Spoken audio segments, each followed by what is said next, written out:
இந்த மாதிரி ஒரு லுக்கில் நம்ம வந்து டிவிஎஸ் ரொனின் பைக்கை இதுக்கு முன்னாடி பார்த்துருக்க மாட்டோம். ரொனினை ஒரு நியூ ரோட்ஸ்டர் லுக்கில் தான் நம்ம வந்து பார்த்துருப்போம். பட் இப்போ நம்ம பார்க்குற பைக் வந்து ஒரு ஃபுல் ஃபேடு லுக்கில் இருக்குது. இது வந்து எல்லாருக்குமே தெரிஞ்சிருக்கும், ஒரு கஸ்டம் பைக் தான்.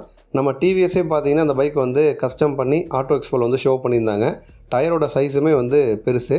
ஹெட்லைட்லாம் பார்த்தீங்கன்னா இதுக்கு முன்னாடி எந்த பைக்லேயுமே பார்த்துருக்க மாட்டோம். ஸோ அந்த மாதிரி வந்து முன்னாடியோட ஷேப்பே உள்ளார லைட் இருக்குது, வெளியில் அந்த ஷேப்பே வந்து டிஃப்ரெண்ட்டாக இருக்குது. ஒரு வைசர் செட்டப்பும் வந்து கொடுத்துருக்காங்க. அதேமாரி நமக்கு வந்து சீட்டோட ஹைட்டெல்லாம் ரொம்ப லோவாக இருக்கிற மாதிரி தெரியுது. கலருமே செம்ம அட்ராக்டிவாக இருக்குது. எல்லோ பிளாக் இந்த காம்பினேஷனில் இருக்குது. இந்த எல்லோவில் ரொனின் இப்போ வரதில்லை. மோனோடோனு டிவல் டோன் 2 கலர் வந்தாலுமே இந்த எல்லோவில் வரதில்லை. ஃப்ரண்ட்டில் வந்து நமக்கு யூஎஸ்டி டிஸ்க்கு இதெல்லாம் வருது. இதெல்லாம் நார்மல் ரொனியில் நம்ம பார்த்துருப்போம். பட் இந்த பாடி டைப்பு, ஹேண்டில் பாரு, இந்த சைடில் வரக்கூடிய ஃபேரிங்ஸ் இது எதுவுமே வந்து நம்ம பார்த்துருக்க மாட்டோம். ஒரு ஃபுல் ஃபேடு லுக்கில் சீட்டுமே பார்த்திங்க அப்படின்னா ஒரு டிஃப்ரெண்ட்டாக ஸ்ப்ளிட் டைப்பில் வந்து கொடுத்துருக்காங்க. சைட்லேயுமே பார்த்திங்கன்னா அந்த வரக்கூடிய பேனல் எல்லாமே புதுசாக இருக்குது. ரியர் டயருமே வந்து பெருசாக வந்து கொடுத்துருக்காங்க. ஸோ வந்து பின்னாடி பார்த்திங்கன்னா பயங்கர ஷார்ப்பாக இருக்குது.